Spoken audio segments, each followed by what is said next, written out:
with his minister, Joshua, is what it says in the King James Version. Yahoshua, as she read it. Which, by the way, is he doing up there to start with? You just read in the first verse of that chapter, in the second verse, he said unto Yahweh, you come up into the mount alone and by yourself. You bring, Aaron and Abner by you and the 70 elders of Israel, but they must worship afar off, and you, Moses, alone shall come near Yahweh. He doesn't even mention Joshua or Yahshua. But all of a sudden, Moses rises up to go here to the peak of the mountain, and his minister Joshua just plops right on up there with him. Yes. Now, Dr. Kinley called that the greatest mystery that Yahweh ever perpetrated on man. And the short answer to that mystery as to how it could even be that way is simply this. Joshua is the one that he said unto Moses, come up unto Yahweh. That's right. Joshua was him. Him. Joshua was the he that was him. Yeah. Or Elohim. Joshua was, can I put it in a way that people of the world might understand it? He was God in a body. He was the creator manifest in the flesh. And folks, when I first heard that, I thought that was blasphemous. When I was first told that, man, I'm telling you, I thought, wait a minute, y'all have gone way too far now. There was something about that really rubbed me the wrong way.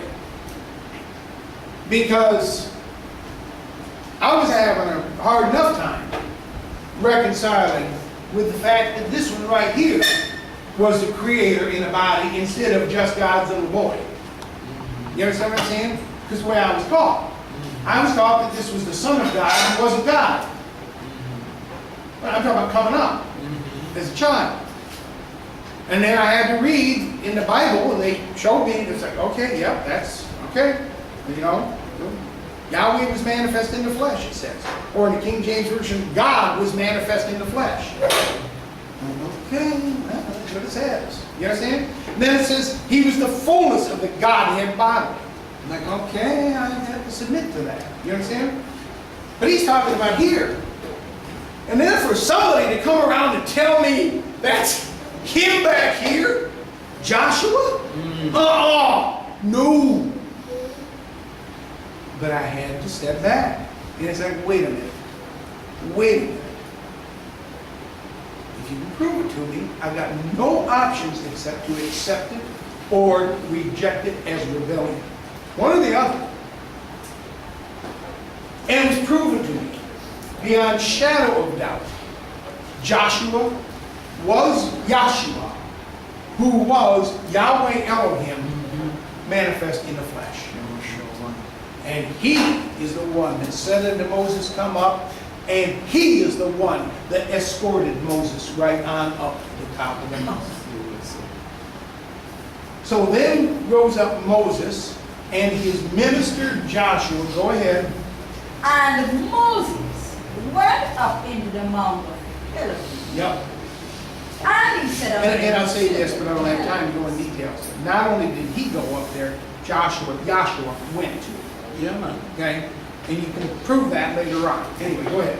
and he said unto the elders, tarry ye here for us. Now, all the rest of these people, the 73 that we just talked about, were given strict instructions from Moses. You wait or tarry here on the plateau of the mountain, right? For who? Until we come. No. Tarry ye here for who? For who? Us. Us. Us. Plural. That's not just Moses going up there. That's Moses and Yahshua. That's right. And the rest of y'all, you wait here for us. place in the Bible where you read a similar thing. Abraham goes 3 days journey and he comes to a mountain. And he's going to go up on the top of that mountain, and that mountain is called Mount Moriah. And he's going to sacrifice his only begotten son up there because Yahweh Elohim told him to. And Abraham took his servants with him on those 3 days journey. And then when they got to the mountain, he said to them, "Tarry ye here for us. Yeah. I and the lad will go yonder and worship, and we will come again unto you." Well, Moses and Joshua went up here on this mountain, and they did come again unto these people here. Do you understand what I'm saying? Yahweh is just repeating. He's following the same pattern. Now, I want you to see what happened, even though he told them, "You wait here for us, and we will come again unto you." Please read. And behold, here and her are with you. Aaron and Hur with you. If any man have any matters to do, let him come unto them. Right. And Moses went up into the mountain, and a cloud covered the mountain. Read on. And the glory of Yahweh abode upon Mount Sinai. Now the glory of Yahweh is that brightness, that body. That is Yahshua. This is the glory of Yahweh. The brilliance, the bright, shining embodiment of Yahweh Elohim. The glory of Yahweh abode upon Mount Sinai. Please read. And the cloud covered him 6 days. And that cloud, which was a vision, covered that glory of Yahweh along with Moses and them up in there. How long? And 6 days. Now the glory of Yahweh abode upon Mount Sinai, and the cloud covered it 6 days. Please read. And the 7th day he called unto Moses out of the midst of the cloud. Okay, now I don't have time to go into all the details, but I'm going to tell you this, I'll tell you real quick. Here's what happened in those 7 days.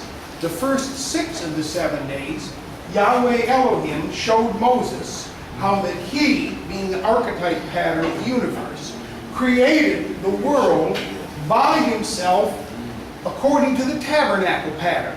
With the tabernacle pattern being the explanation of the Creator compared with the creation by the pattern, by the tabernacle. The 7th day, he saw Yahweh Elohim rest, just like Adam, made in his image, rested in the garden the 7th day. And so the 7th day is the day of rest, and it says the 7th day he called unto Moses out of the midst of the cloud. Now the 7th day is the Sabbath day, isn't it? And that Sabbath day means day of rest, right? Now, it says, and the 7th day he called unto Moses out of the midst of the cloud. I want you to understand a little something about the realm of eternity. When Yahweh Elohim spoke this to Moses on the 7th day that he's up there in the vision, the Apostle John heard it down here in AD 96. And how do you know? John says, I was in the Spirit on the Sabbath day, or on Yahweh's day, and I heard behind me, in other words, in the past, a great voice as of a trumpet. And if you read back in the 19th and the 20th chapters of Exodus, when Yahweh spoke, it was as the noise of a trumpet. The great voice. John hears this great voice behind him, and he turns to see the voice that spoke with him, and being turned, he saw 7 golden candlesticks, and the one in the midst was like the Son of Man, clothed with a garment down to the foot, girded about the paps with a golden girdle, had in his hair white like wool. His sun shineth in his strength, that body. He sees the same one that Moses sees. All right. Now, I'm just trying to tie up a couple of points. Continue on. There's one other point.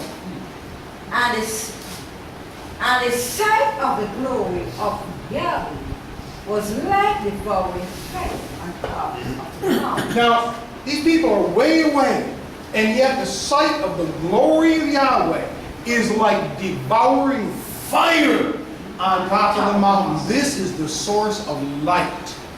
You understand what I'm in saying? the eyes of the children of The way Israel. the children of Israel saw it in this vision, in the eyes of the children of Israel. Continue. And Moses ran into the midst of the cloud Now Moses went right into the midst of the cloud. Go ahead. and got him up into the mount. Yes. And Moses was in the mount 40 days and 40 nights. Okay, now that was the first point that I really wanted to get to, and it's about the last one I'm going to have a chance to really explain much. Moses was in this mountain for 40 days and 40 nights. Okay? Now, there's a lot of things about 40s and 40 days and 40 nights. Okay? But 40 days and 40 nights, folks,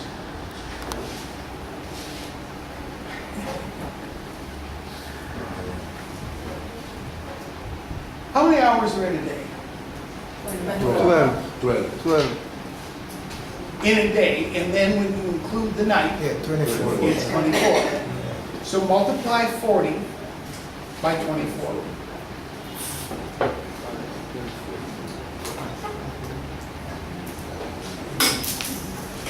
The reason reference. Errol should have done that already. What is it? 960. Is that right? Okay, 960. Right? Now you know in divine numerology you can add or subtract zeros, right? Watch. What year is it from the birth of Yahshua that John sees the same vision in Revelation? AD 96. Do you see that? 960, 96. Right? Now, when you go into the tabernacle, okay, how far is it from the gate of the tabernacle? Again, I don't have a big drawing of the tabernacle to show you. From the gate of the tabernacle, okay, to, sorry, my brain's going. To the door, the holy place. To the door? Well, oh, yeah, we'll take it that way. How far is it to the door? We'll do it that way, and then we'll go from there. Yes. I think at 23 and a third or 15 feet. So, No. 23 and a third. All right, now I know what you're thinking. Now, let me explain it. It's 70 feet from the gate to the door. Wish I had a tabernacle pattern to She's show right you. here. Use that. This is not even close to scale. This is a courtyard. Okay, and maybe you can see. This is a courtyard that goes round about this two-room house. Two-room house, most holy place, That's 45 feet total. The holy place and most holy place together is 45 feet. Okay? 30 feet is the holy place. 15 feet is the most holy place, that's 45. Okay? Where the second veil is exactly 100 feet from the gate. Okay? Well, since this is 30 feet long, the holy place, and the second veil is 100 feet from the gate, and the opening of the door is going to be 30 feet before the 100-foot veil. 70. How many feet is it from the 70. gate to the door? 70. 70 feet. Right? Okay? This is very important when it comes to prophecies. Oh, we did this in Kingston, I didn't even touch on this. Remember we talked about 70 weeks are determined upon thy people and upon thy holy city, the restrained for finished transgression. That's shown right here in that 70 feet. But anyway, so now, how far is it to where the lampstand and the table are, to that plane? Well, think about this. Again, I wish I had something I could show you. Everything in Yahweh's tabernacle is in threes. He makes it by thirds. So if that holy place is 30 feet long, and he puts the lampstand and the table of shewbread at the first level when they go in, and then the altar of incense at the second level when they go in, what that does is divide the holy place into 3 levels. Okay? So if it's 30 feet from the second veil to the altar of incense, then that's 1/3 of the 30 feet, which is 10 feet. So another 1/3 of the 30 feet goes from that altar of incense to where the lampstand and the table are, okay? And another 10 feet from there to the door. So if it's 70 feet to the door, and it's 10 more feet in to go to the level where the lampstand and the table is, how many feet is that? 80. 80 feet, right? Now, when John on the Isle of Patmos, okay, heard on that Sabbath day the voice of Yahweh Elohim speak, okay, he turned to see the voice that spoke with him, and being turned, what did he see? The 7 golden candlesticks or lampstands, right? Which is 80 feet from the door, or from the gate. How many inches is 80 feet? How many inches is 80 feet? 80 times 12. 960. That's exactly right. That's your 960. You see that? Yes, sir. Christian, why I should use trees? Principle of trees. Why does he use 3s? Because it's not workshops after class. You can ask a question. oh, okay. Well, I can mention it real quick. I'll still answer it real quick. It's because everything that he makes is intended to portray him in some way so that we can take what he makes to understand the maker. And he is a threefold spirit. He is the great threefold spirit of the Father, the Son, and the Holy Spirit being one spirit being. Okay? He is existing in an abstract state, an intermediate state, and a concrete state all together. It's almost like being in 3 dimensions at once, but being fully conscious of one's presence at all points. Okay? So he is the Father, the Son, and the Holy Spirit. He is in an abstract, intermediate, and concrete state. Okay? He is Yahweh, Elohim, Yahshua, which are one spirit. Okay? And he uses the tabernacle, which has 3 parts, to explain himself. Because the tabernacle had a most holy place, and court round about. And then, everything that he created, he showed to Moses how they were all created by this threefold pattern. Because then, that natural creation which he makes is going to be understood or interpreted by this pattern to understand the Creator. And this kind of what you're asking about almost deals with kind of like maybe the main point I was going to try to get at, and I'll try to summarize this to make the point as to why this is important to us. Okay? You see, Moses, when he went up here, saw Yahweh Elohim, and he saw the tabernacle pattern and the vision for 40 days and 40 nights and all this explanation. Now, 7 days of this he showed to Moses about how he made the creation by the pattern.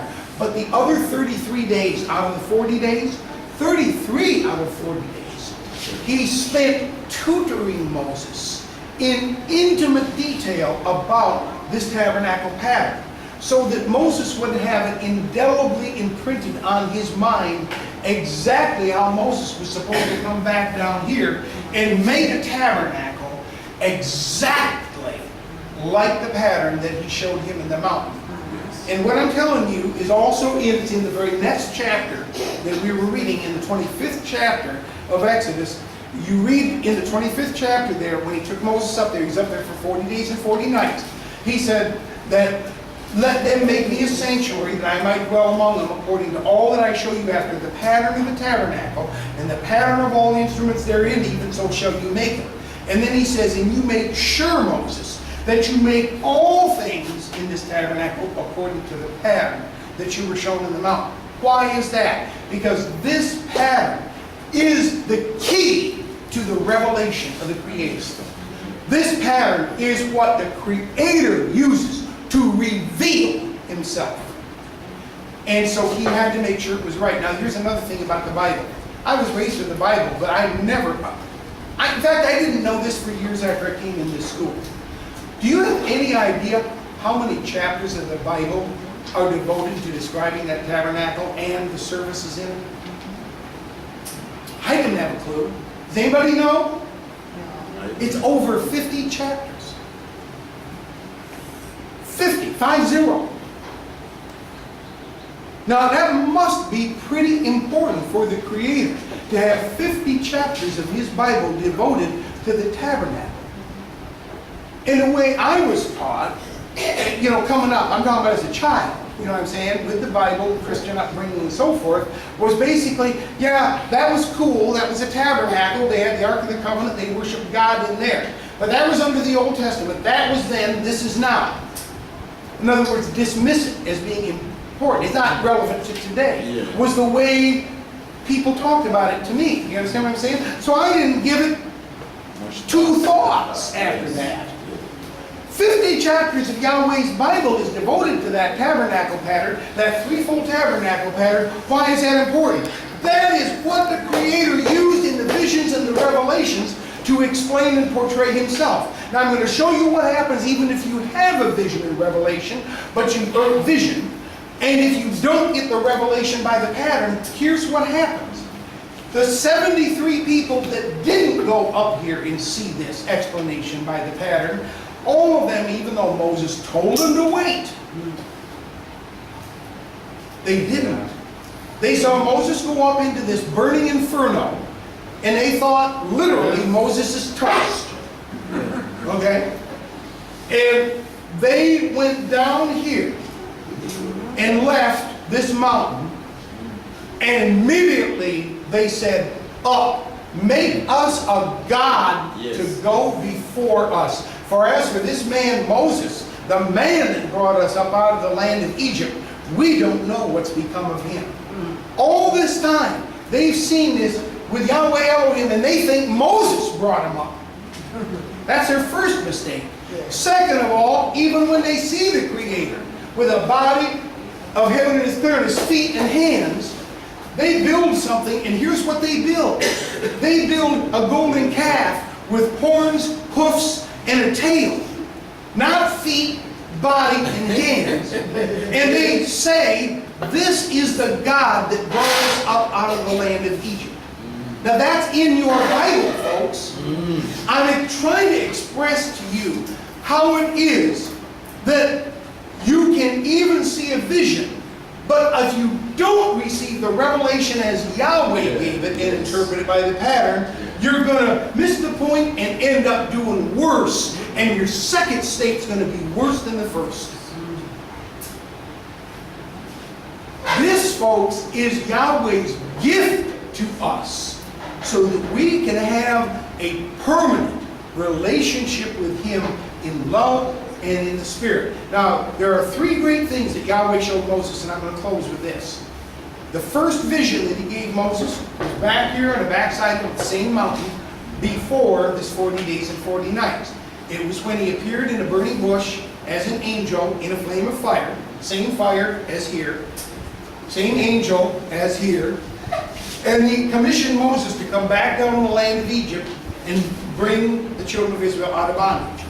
Yahweh gave Moses one great revelation, and that was sufficient to bring them out of that bondage to the Egyptians. But Yahweh had a whole lot more mysteries and revelations where that came from.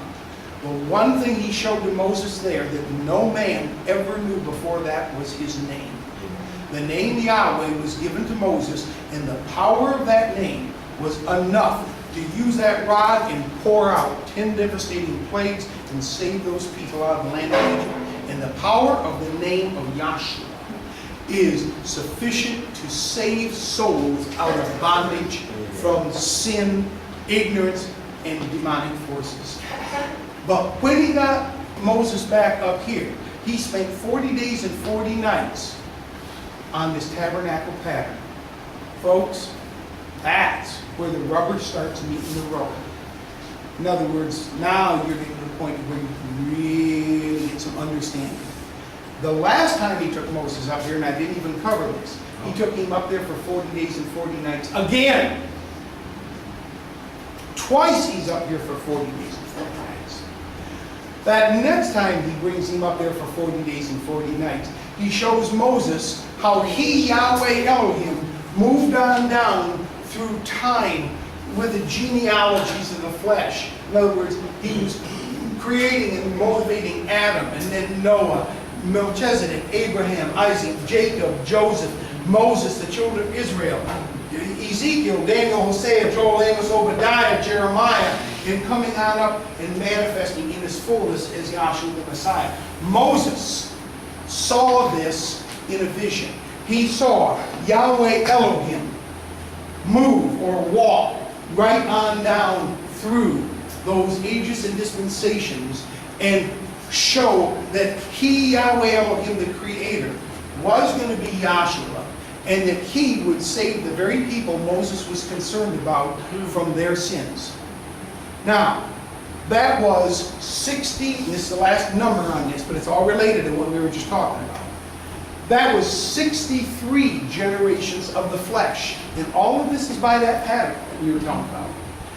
It's 63 generations of the flesh from Adam on down to Yahshua the Messiah. Folks, when John was up here and received this revelation, it's AD 96, which is 96 years after Yahshua's birth. But how many years is that after Yahshua fulfilled the law? Because he finished it at age 33, right? So, how many years after AD 33 is AD 96? 63. And then he appears in the Revelation 63 years after. Do you understand what I'm saying? Yahshua fulfilled. He appears in the flesh 63 generations after he comes in as Adam. Okay? And then when the priest goes into this tabernacle on the Day of Atonement, he goes in that most holy place 3 times. And every time he sprinkles the blood 7 times before the mercy seat. So 7 times on 3 occasions is 21. And with the finger that is threefold, that's 3 times 21, and that's 63. And at the end of that, Yahweh Elohim appears in the Revelation, just like he appeared in the Revelation here.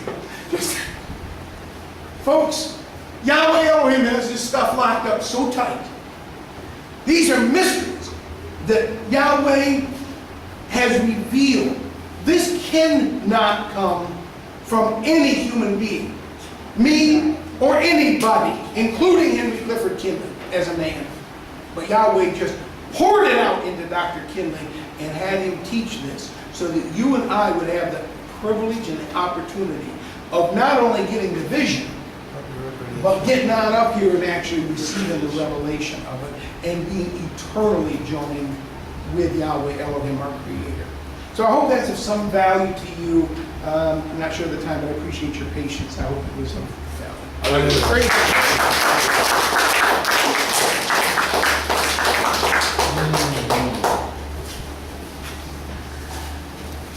Yeah, good evening again, brethren. We have come to the end of another spiritual lecture given to you by the IDMR School. Is there anyone here that coming? Sure. For the first time? Yeah. Yeah, just stand up and tell us.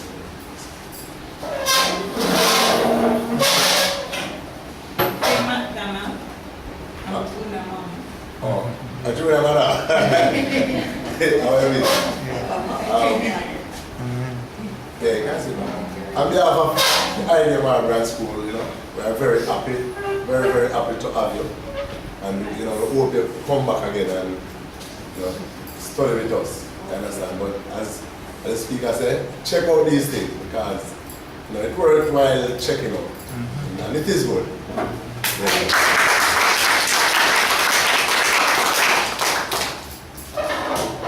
Is there an announcement? Question. Yeah, question. Yeah.